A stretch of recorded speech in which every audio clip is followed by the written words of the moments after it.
Hey guys, I want to introduce you to a brand new series that is going to be regularly appearing on our YouTube channel. It's a King's Indian speedrun. So with the white pieces, I'll be playing the King's Indian attack. And with the black pieces, I'll be trying my best to play the King's Indian defense. Of course, there's going to be a few reasons why I can't play the exact same way every time. But in general, I'm going to be trying to play G3, G6, fianchettoing my bishops. And well, you'll see in the series exactly the setups I'm trying to go for, and we'll be leveling up this account and hopefully teaching you guys a thing or two, as well as some ideas that you can use in your own games. Enjoy.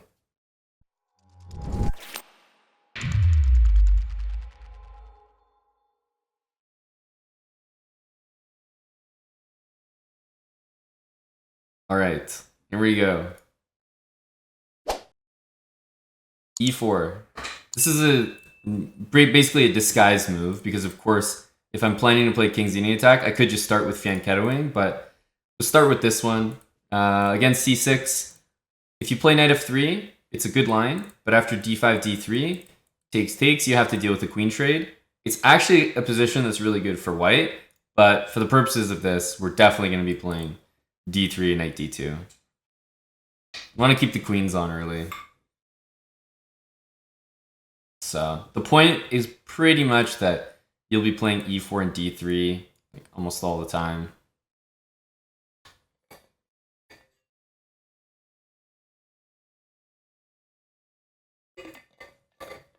And although it's quite tempting to maybe develop the bishop on the on this diagonal, oh, believe me, after this move, it's going to take a lot out of me not to play bishop c4 here, but we stick with it.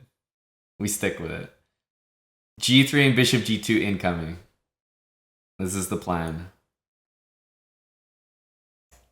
And this is great because something that I'm probably going to be including in a lot of my positions is the move c3. So this is an easy move to do. But yeah, this is the setup here. Let's get castled.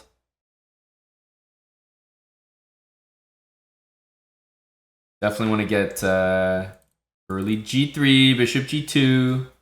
Hey, Pod Masur, thanks for 2 years with Prime. Getting sub back to the channel. Building the numbers up. Thank you, buddy. Swift year as well, 11 months with Prime.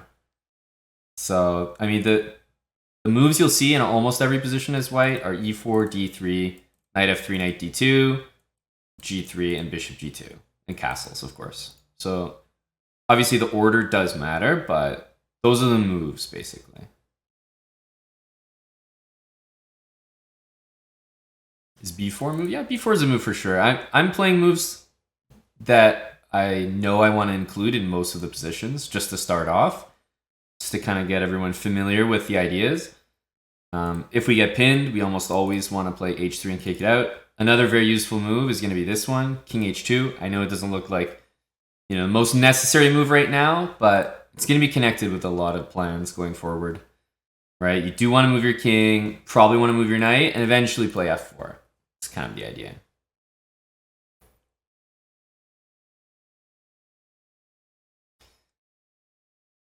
All right, let's get our queen out of the way. And this guy.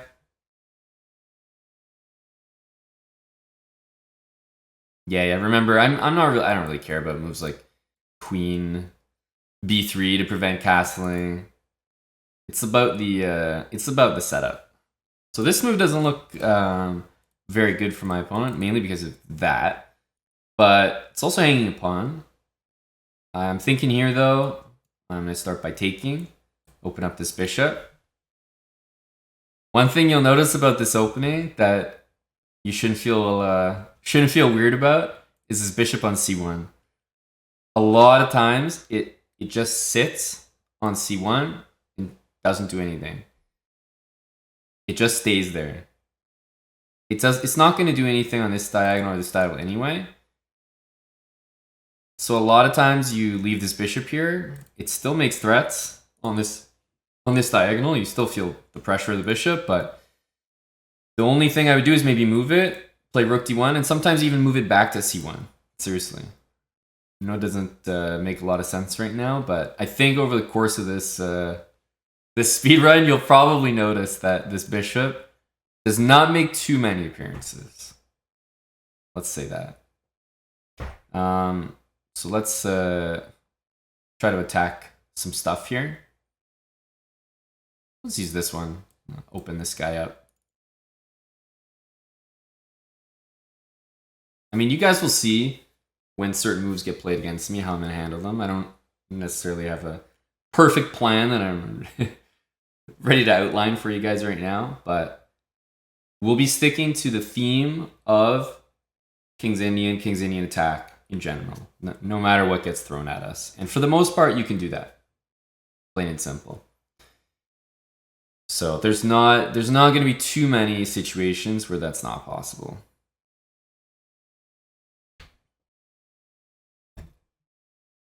I mean, we'll be keeping track of the win-loss draw, definitely. That's what it's all about. Well, getting this light squared bishop will be fantastic. Definitely, if I'm ketoing my light squared bishop, if I ever get a hold of my opponents, my position will probably be all of a sudden very strong. Okay, well, bishop takes e4 is going to lead to a lot of good stuff, I think. Rook f8 is unfortunately very likely, and also losing pretty quickly after this.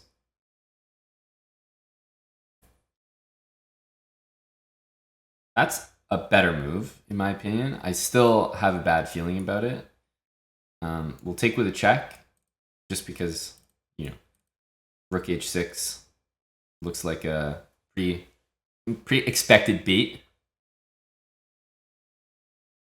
Yeah, and here we'll move our bishop back. Basically, I want my knight there. So all we need to do is move this bishop basically anywhere on the board, even b1, and we'll be making a threat. I will choose to go here. Hey, Canadian rock fan. Thanks for the 20 months with Prime. Irish Frank, 15 months tier 3. Welcome back.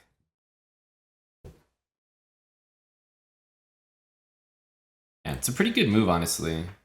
My plan was knight h7, so I will go ahead with it.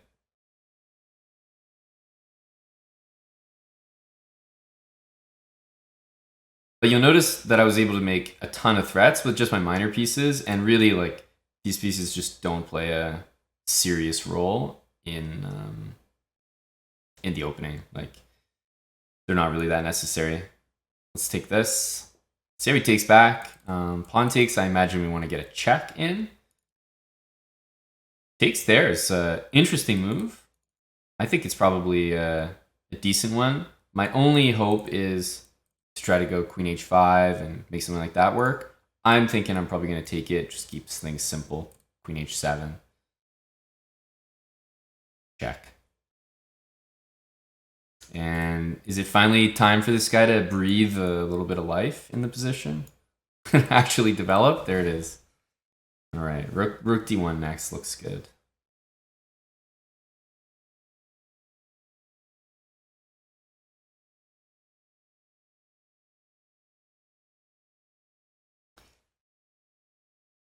And as always, it depends how your opponents play, because some people against this opening will react a lot differently. Sometimes you'll have games where you get a really big attack, other games more positional, but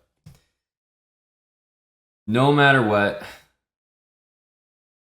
that actually looks like a pretty interesting move. It's very easy to play rook takes d8 there and allow knight takes f1 check. Maybe it's not a good move because I think my opponent's still in serious trouble here, but pretty impressive.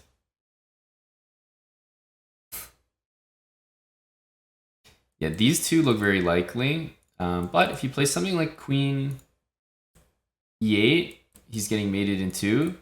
Queen there. I mean, again, my opponent is honestly choosing like some of the best moves, I would say.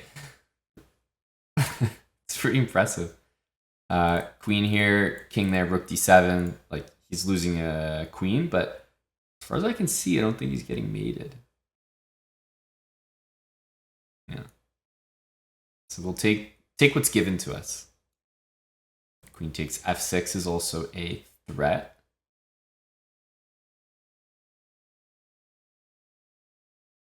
Check.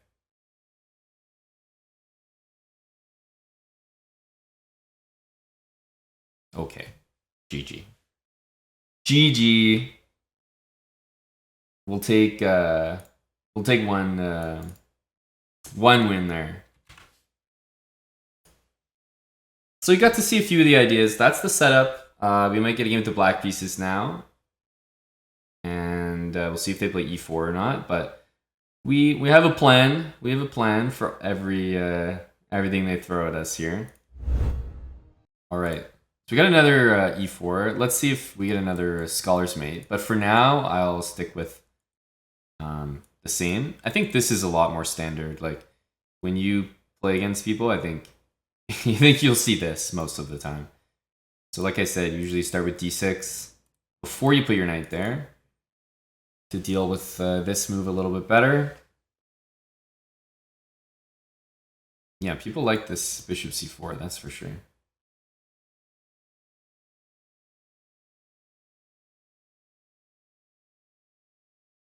All right, let's get castled quickly. Now, I would probably say here that taking knight d5 is the most standard, but just so we're clear, there's also other moves you can play. But let's take this.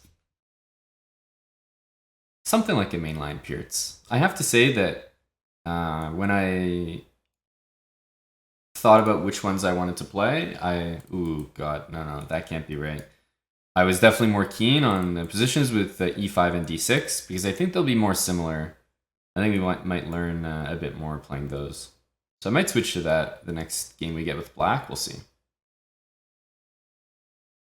Because while these positions are definitely still very similar, same vein, I think the ones with e5, like the Philidor positions, are actually a lot more similar to the positions we're going to get with white. So I'd say the focus of this speedrun is definitely the positions we get with the white pieces. And with black, I'm just trying to pick things that are kind of similar.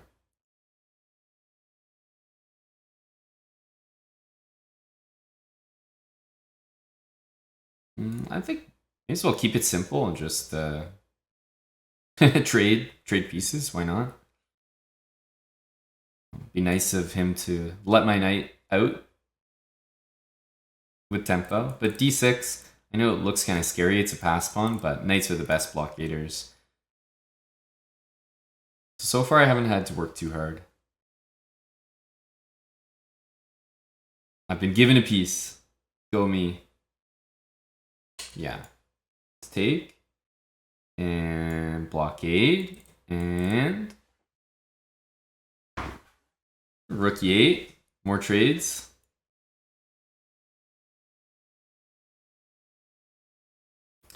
Knights are not necessarily the best defenders. I said that knights are the best blockaders.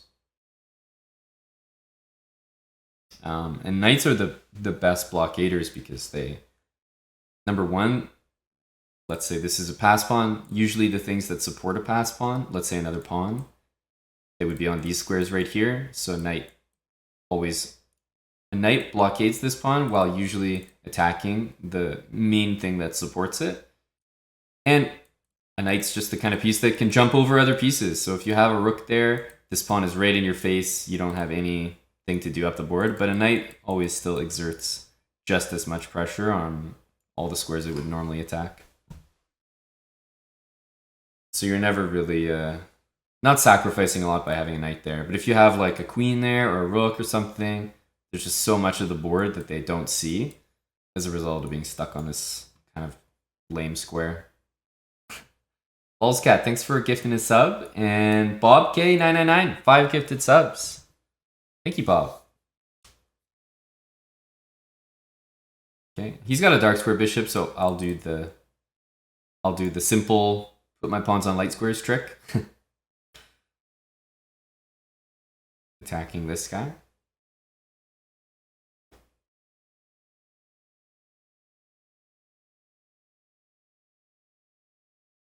So, you know, this is a decent example right here of why knight's such a great blockader. Like, number one, I'm attacking the bishop. I'm also attacking this square. All this is possible because the knight's there.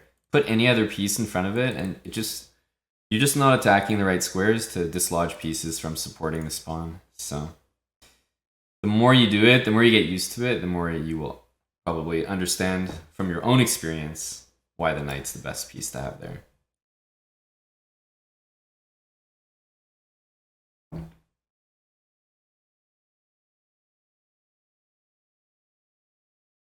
Active while defending, exactly.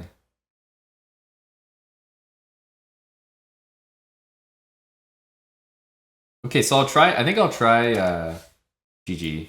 I think I'll try E5 and D6. So I think you'll notice the ideas are a lot more similar in that one. Although this is still kind of a fianchetto, I think I'll go with E5, D6. That's what I was thinking of doing initially. We got the white pieces. Finally. Finally. All right, let's hit that pawn. And, you know, this is never the move that's going to impress people, but it's the one we'll use. D3. Knight D2. G3. This is the setup. The nice thing about this setup is that when you play D3, your opponent's going to be like, oh, this guy's bad at chess. This guy doesn't know anything, right? Who the hell plays this and plays D3? They're going to think you're a terrible chess player.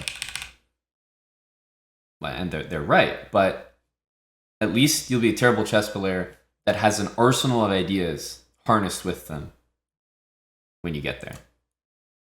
We're going to keep the queens on the board in all these positions, by the way. So I'm not looking to take here, for example, with the knight and allow that trade. Okay, so we're going to go H3, a preemptive H3 this time. Okay, pay attention to this knight on C6 because almost all the time when you see a knight here, it's going to be worth it for you to play a move like C3. It's one of the best moves in the king's anything, Indian attack, Indian defense. If you see the knight there, it's nice to just take some squares away. Take some squares. Okay, play D4. So we're actually kind of getting our closed position here. Do we go full lockdown mode with C4?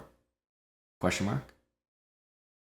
Let's do that just to see if we can play a few attacking ideas here. I don't profess that C4 is the best move in this position. Certainly not. I think it's probably not a good move, but it'd be nice if we could look at a few attacking ideas here because it's a closed position. All right. Okay, so as soon as I see this, there's a few things I'm waiting for. First of all, I'm waiting for this move.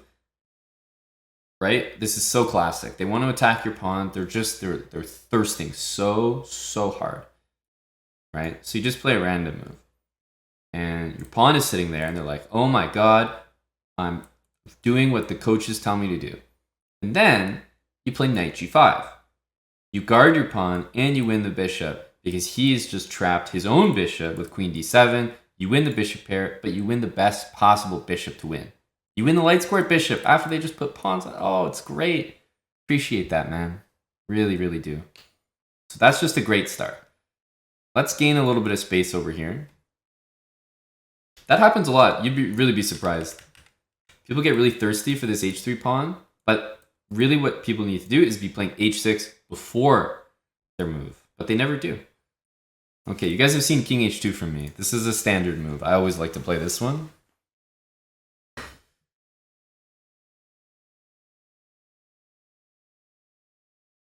Okay, and I might be going, whoa. Okay. I don't like the look of that move from my opponent here. He's just lost his light square bishop, and he's now committing more pawns onto dark squares, which does not feel like a good thing. Okay, so trying to think here how I want my pieces to develop. I think what I'm going to do is start with this one. Take control of some squares. If he moves the knight, I'll bring my bishop here. Hey, he's got a few plans here. Playing on the light squares is a major theme in these King's Indian attack positions, so it looks like we'll get it here, but I think we'll also be getting this in general. A lot of the games. Yeah, okay, so this is what I just said. Definitely want to put our bishop here. We're all about these light squares now. Okay, it's probably going to go e7. No, okay, he's going to hang the knight. Dankeschön. Can I explain king h2 for a noob? So I talked about it a little bit last game, but number one, when you play h3, this pawn often is a target, like in so many different ways. So king h2, number one, protects your pawn. Number two, one of the main plans in this entire opening is to play f4. And you never really want your king on, like you want your king as far away from where things are going to open up. After f4, let's say the g file opens up. I don't want my king sitting on g1. I want that available for my rook. So king h2 is to help me play f4 and to guard that pawn, mainly. There's a few other reasons, but those are the only two you really need to worry about. So anyway, we just want a piece, like, for nothing. For nothing! So I would say we're reasonably satisfied. I'm going to bring this bishop straight back.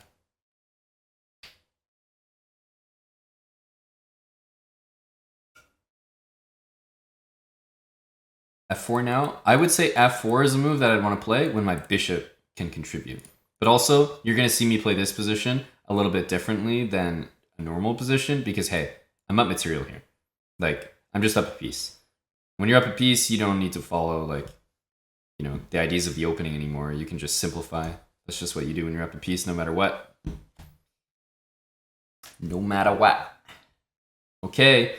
I'm being gifted. And by the way, everything that my opponent has hung this game has been on a light square. So as soon as I got the light square bishop, it's been g5, you know, horrific blunder, blundering a knight, this f5 move, h5, queen takes h5. It's all been on light squares. And that's just been a byproduct of losing that light squared bishop. So if you can ever get your hands on your opponent's light squared bishop, especially in this opening, oof, please do.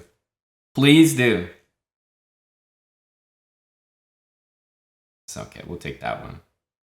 GG. But yeah, we'll keep going here because, you know, a lot of the things that I'd like to explain work a lot better with an example. Oh, we get the white pieces twice now. Okay, I'm liking this treatment. I'm liking this treatment here. Okay, e4, knight f3. Everyone's preparing for the mainline stuff, and you hit them with this, and they're like, "Wow, you're so bad at chess, man. It's crazy. It's crazy how bad you are." Okay, let's get our bishop here. A lot of people will play d5. Just leave the pawn there. Remember, we can take it in some cases, but for the most part, I'm not going to be doing that. Okay. h3. Again, I could wait till the bishop gets here, but you'll notice that this is a pretty standard setup. My knight's going to get to d2. You guys should be very familiar with my move king h2. All right, knight d2, king h2. Okay, so this time my opponent has done it better. For example, if bishop e6 was played and there was no h6, some of you might be like, oh, knight g5, let me attack the bishop. No need. What you do is the same thing I did last game. You do nothing, and then go queen here, and they're thirsting so hard for your pawn, and then you go knight g5, and you win their bishop. Happens all the time. In this case, my opponent actually has h6 in, so that's not a thing anymore. So my king h2 move is actually going to make a lot of sense. It's going to guard this pawn against queen d7. So there you go. You can see exactly why we want to move like king h2. So now we can start a few different plans. For example, knight h4, a move that I think you're going to see more often than you think in this opening. It makes the way for this pawn to finally move. So let's do it, right? Our king is no longer on g1, so we can play the move f4. Threading f5. Hello, chicken pants. Why are we not playing c3 yet? Well, in this particular case, because of that, I wanted to go king h2, and I mean, I just wanted to showcase another plan, another main plan in this opening, which is, let's get the damn move f4 in. Now I could play c3, I could also play f5. They all look like they do pretty well. I don't think if my opponent's actually playing very well, I don't think I'm actually winning a piece with f5 because something like queen e7 hits the knight. So I am actually going to play this move.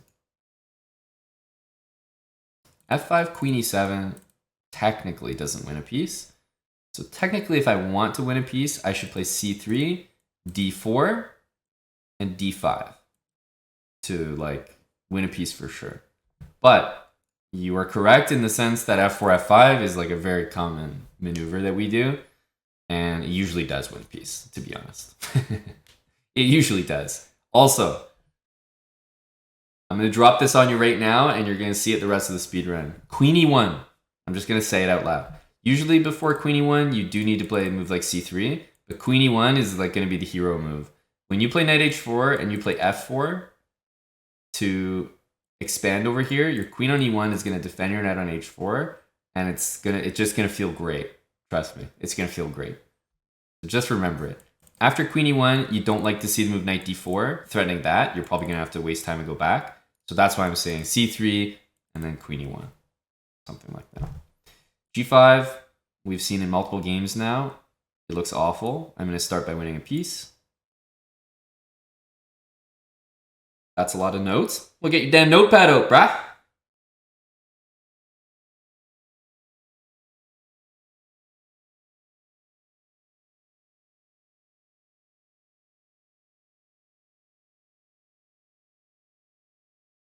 We still have f5 available.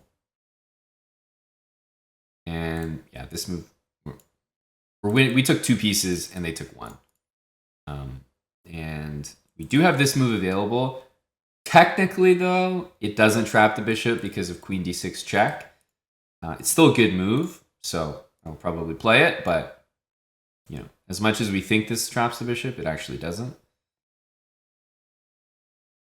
Am I drinking? You need to know if you can start. You can always start. I said this is the kind of speed run where, you know, we don't mind cracking open some cold ones. As long as you have your notepad out and you're taking notes on this opening, because I might have a test at the end. And if you're not able to pass the test, I don't know. I don't know what's going to happen. Drinks are permitted. Just like the chessbrah Tulum camp. As long as you're learning, drinks are permitted. See you, chess brainiac. Good night, man. Let's take that that bishop.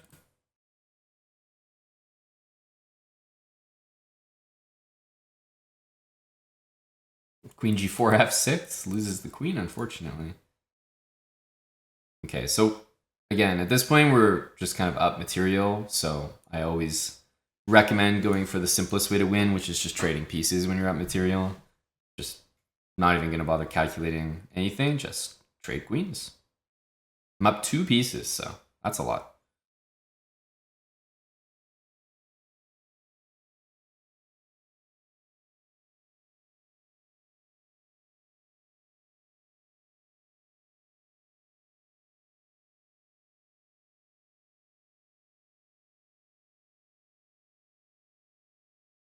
This pawn is attacked. Again, I'm going to keep it real simple and just take that. All right, bring a rook to an open file. And my opponent's just going to resign. That's just an effective way to win your chess games. It's very deflating. Your opponent takes all your stuff, and you're just like, ah, man, fuck this, I'm out of here.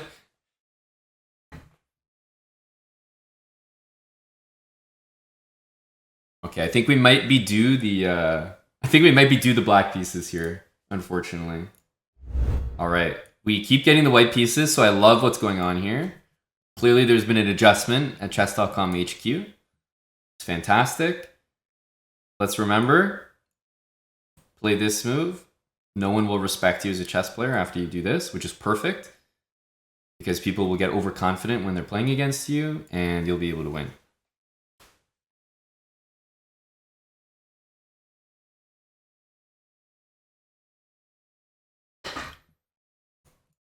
We're always going to be taking with the pawn for now.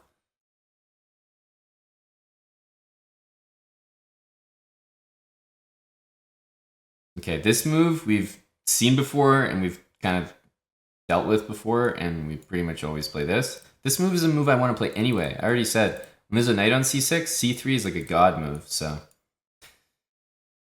this only makes sense. I know, I figured, chicken pants. So you get in here, buddy. Front row. Oh, wait. Are you guys ready?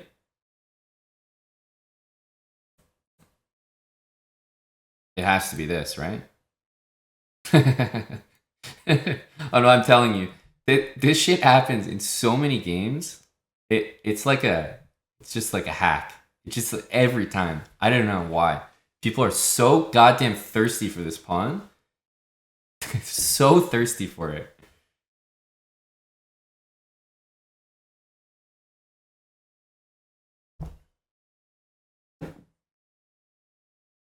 I love how everyone's spamming KO like you guys, like this is a free win for you guys.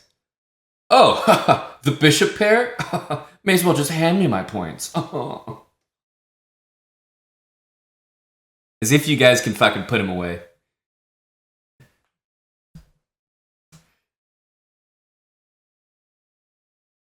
I love the confidence, though. I'm staying true to myself here, though. We're going king h2. We're going maybe queen e1 or queen e2, one of those two moves, and probably f4. Thanks, KZ. Wow. Seth Magic, thanks for the gifted sub. Sundays with the 6 months. Thanks, Kazu the Great, for the free night. And Just Too Juicy, 8 months. Seth Magic again with the 100 bits.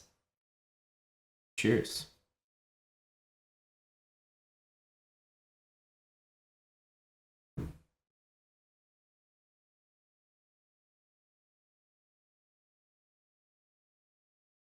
Okay, let's stick with it. King h2.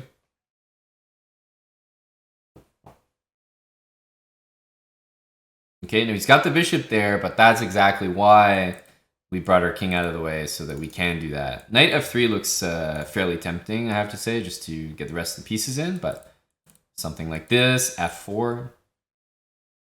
And again, I mentioned earlier that, you know, a lot of the times, gotta be honest, this bishop doesn't do much.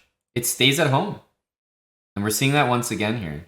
Okay, knight to h4, a move we should be very familiar with by now.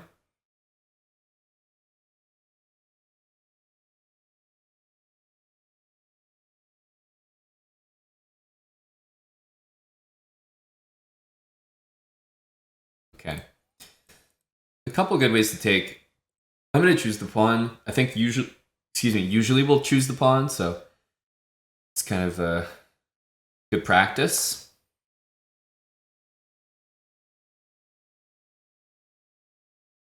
Hello, Mon. It's my birthday. Can I get a game? Well, actually, yes. Yes, you can. In all likelihood, you're probably 800. So, yeah, just click 5-minute play. See you in a couple minutes, man.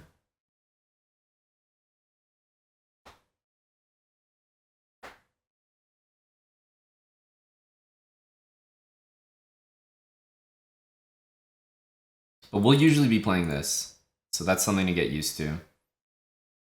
Like, a lot of the times when you play d3 and e4, people are going to be playing d5, so you're going to be in this pawn structure, and after this, if you ever take with a piece instead of a pawn, this guy's going to be isolated.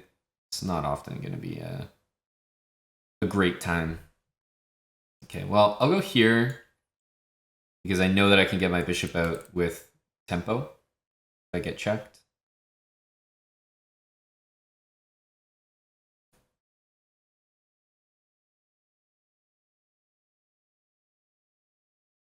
We'll see where he puts the queen, because there are not a lot of very safe squares. f6 is going to be a pretty dirty move. If he moves his queen like here, for example, f6 kind of hurts. If he goes here, e5 hits the queen again. It's just kind of getting pushed around. Queen f6, e5 once more. It's not a lot of comfortable squares for that queen. Honestly, I think you picked one of the best ones. So good for him. Queen c5 doesn't make a threat, but does stop f6 and, you know, keeps things under control for the moment. I'm going to continue probably with e5. Let's have a think here. e5. All right, how about we just keep some principles active? Just rook e1. But yeah, I want to play e5 and f6, basically. This should be a pretty lethal attack. Dr. Lord Mayonnaise. Thanks for 100 bits. Yeah, I am talking a big game right now. I'm not gonna lie.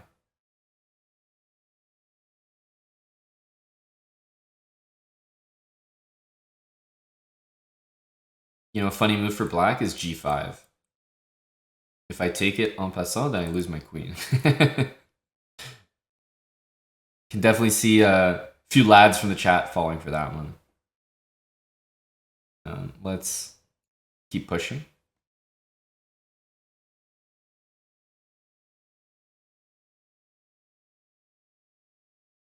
And I think we will... I mean, the thing is, if I play it's really unfortunate here, because if I play e6, like, it's...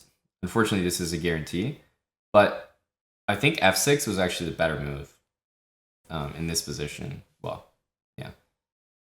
So, unfortunately, I had to play e6 because I knew that I would win a rook, but f6 instead of e6 is probably objectively the better move. But, I mean, if you know you're going to win a rook, you win a rook, man.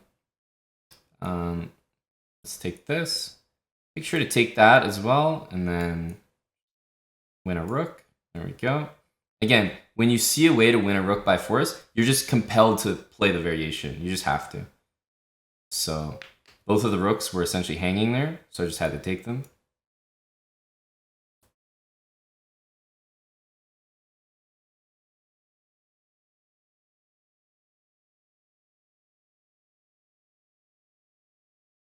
Maybe a knight mate for the boys. For all the fans here. For everyone in the stands. Damn. Not quite.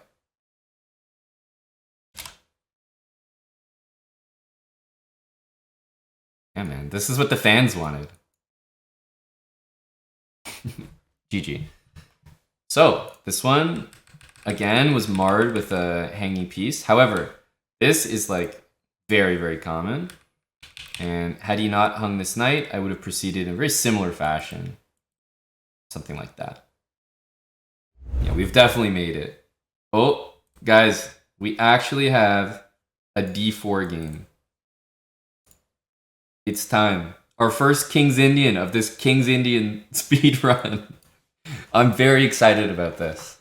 We finally get to talk about the intricacies, the beauty of the King's Indian defense. What in the flying hell is that? My guy is playing a Nimzo London King's Indian? What variation is this, bro? Well, we're going to play it in a very similar way to how we've played as white. Huh?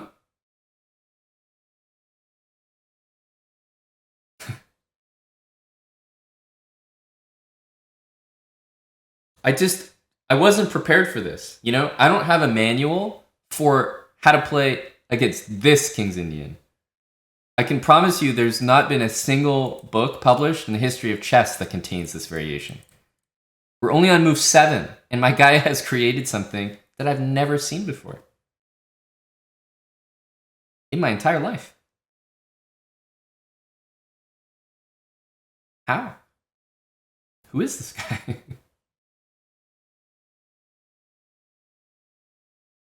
What the? He had that move at the ready! Like, boom, he whipped it out. Takes knight b5. What am I dealing with here? Who is this guy? c5 takes knight b5. Boom, immediately played. Knight d5 covers both. So that's the first thing I'm thinking about. Then, of course, you got your c6 in there. But it's hard for me to not play that. I fell into his trap, apparently. Maybe he's just gonna take this, you know? Oh, okay.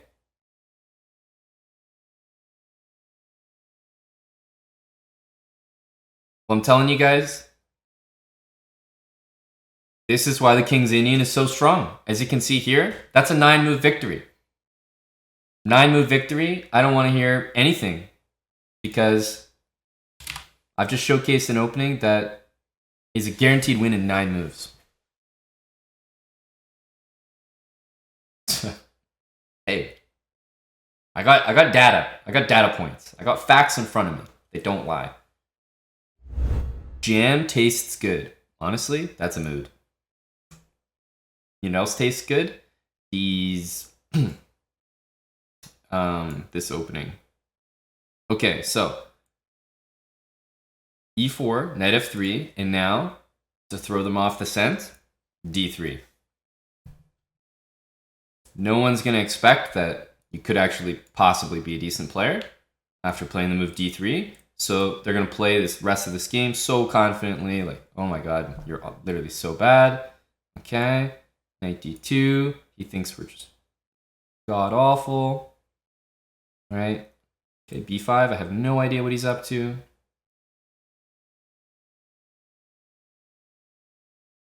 Okay, here, and as soon as he sees this, the thirst is gonna come. You guys know. The thirst is gonna, I can already tell this is one of these games. So let's play c3. This is a very typical move that we've been talking about. Okay, queen d7, right? Queen d7. Let's play queen here, right? Oh, just casual queen e2 by me. Oh, queen d7. Are we gonna get this move? Because you know what? I've basically got it. Although I would like to see queen d7, it has to be said that, I've got it. Knight g5, because it's, the bishop doesn't have a comfortable square to go to. So it's the same idea. And you'll get used to when exactly something like this works, but let's say here, you just play d5. I mean, we're crushing on the diagonal. I'm going to take this bishop. We're already pretty happy. Okay, but takes. Now it's our turn. I think I'm going to play c4. It's just kind of what we played in the past, right? We want to play king h2 next. Wait and see what he does. But knight g5, knight takes e6. Oh, no. You can't be doing that. No. This is going to be a positional masterpiece.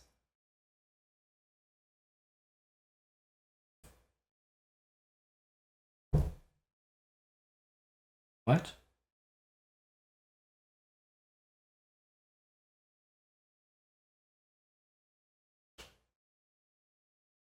Like, do we have any 900s in chat that can maybe comment on this?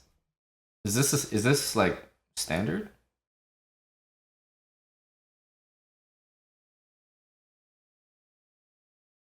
Because that was just out of left field for me.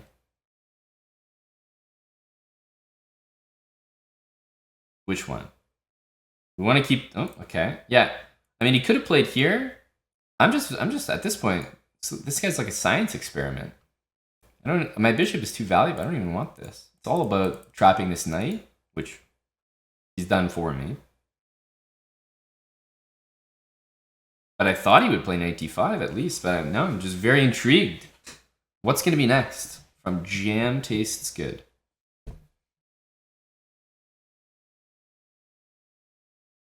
Yeah, seriously, winning the light square bishop has just been the reason. Now, is Jam Taste Good capable of this move? What do we think? I feel like the answer is yes.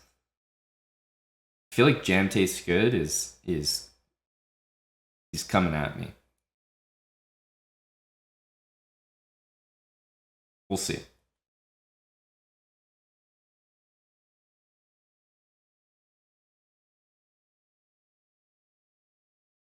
It's taking too long. There's no hope for him. You see, guys? This is what I'm telling you. How do you play this move, but also this move? What breed? This is like a mixed dog or something. Like,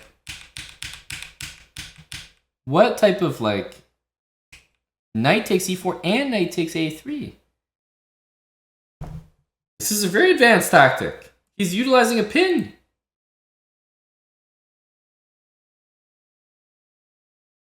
It's shocking.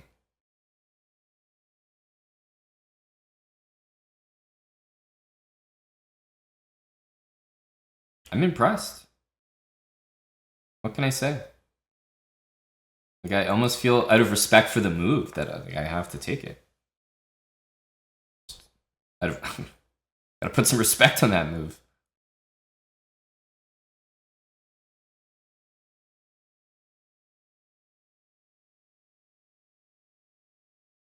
Knight takes e5, knight c6, rook b8. You know, I almost want, after queen here, I gotta do it, right? I gotta play this move. I gotta trap another one of his pieces. Now, it is a double attack, so, hey, knight b2 just happens to be a very good move, but yeah, this time it didn't work, pal.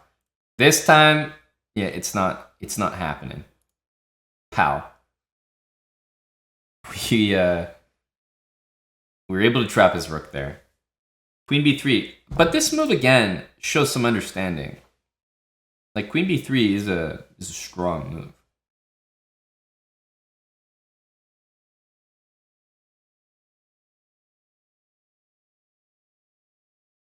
So, I mean, he's just so hit or miss. I don't really know.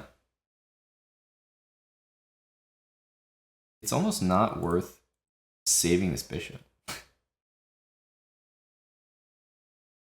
You know, queen a1, queen d3. I'd almost rather lose the bishop than lose this pawn. This pawn, by the way, is gatekeeping 4 of black's pawns. 4 pawns. This guy's valuable. I can't just be tossing him to the wayside. I think I gotta keep it. That's what I'm saying. Oh, yeah, that pawn is kind of it's kind of important. Lol, what's wrong with bishop c1? Blanky, surely not. Surely you didn't just say that.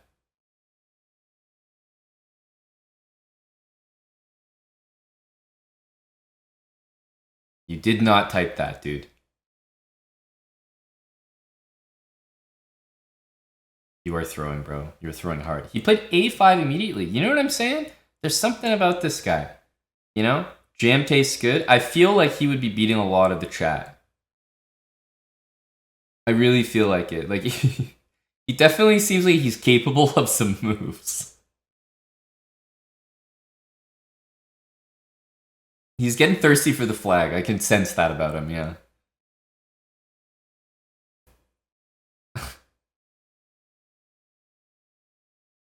Oh, he's really committed.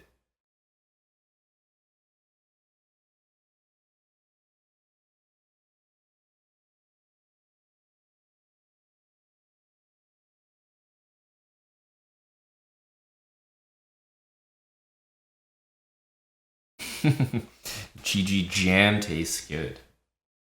And don't it? And don't it taste good? Hey, Shadow Blue Jay. Honestly, I can't really say too much about this, but if you guys pay attention, again, we're able to get that bishop. If I did knight g5 here, he could move the bishop back, but after he played this move, it's not possible. Not possible, so. All right. This knight g5 move is coming in handy for us. Thanks, Mr. Espero. 500 bits. Divot Talks, 8 months as well. Okay. We've got this one. I am kind of between the 2 openings right now. Let's give this one another go. But I have a feeling after d6 most of the time, you're just not gonna... What?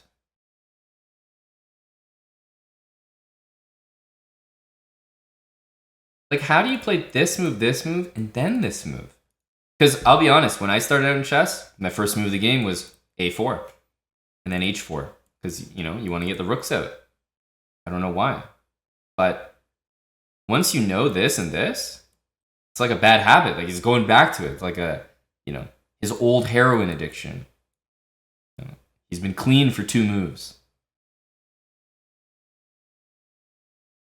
So I could have gone like this, but I think I'll play the I'll play the moves that I would normally play if this was a regular E45 game. What am I dealing with here, by the way?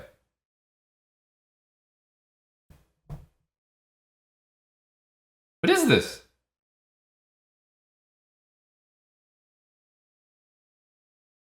He is sending. He's definitely a D4 guy. How do you play this but just D3?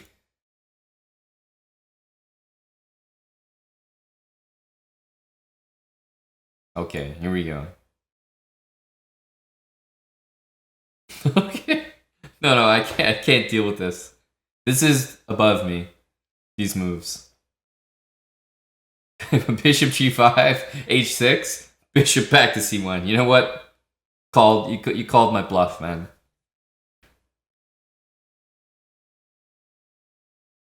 But I think we're gonna stick to similar plans. Knight here. This rook, I think I will actually put back on F8. It's gonna look a lot better there.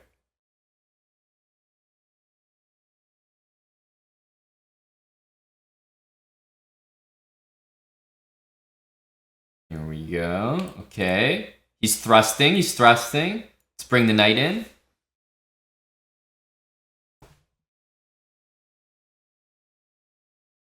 No, don't do it. Don't do it, man. That's a good move. That is a good move.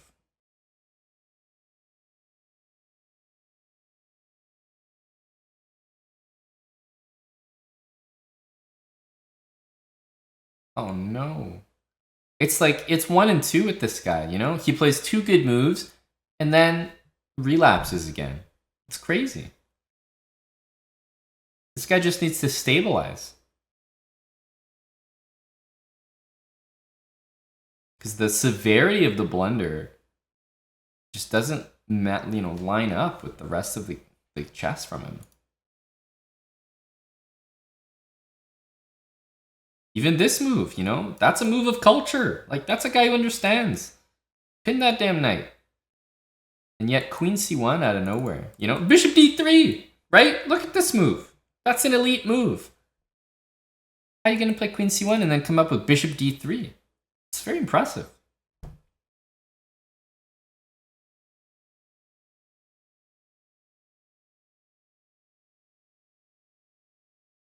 Right idea, wrong execution.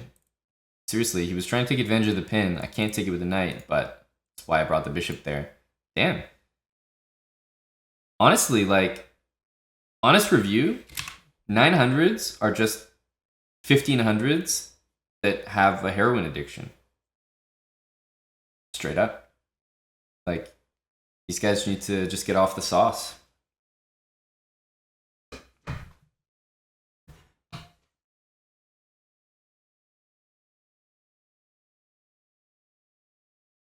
Because this guy, he's got some good... Seriously, he's got some good stuff in his arsenal. I'm not even kidding.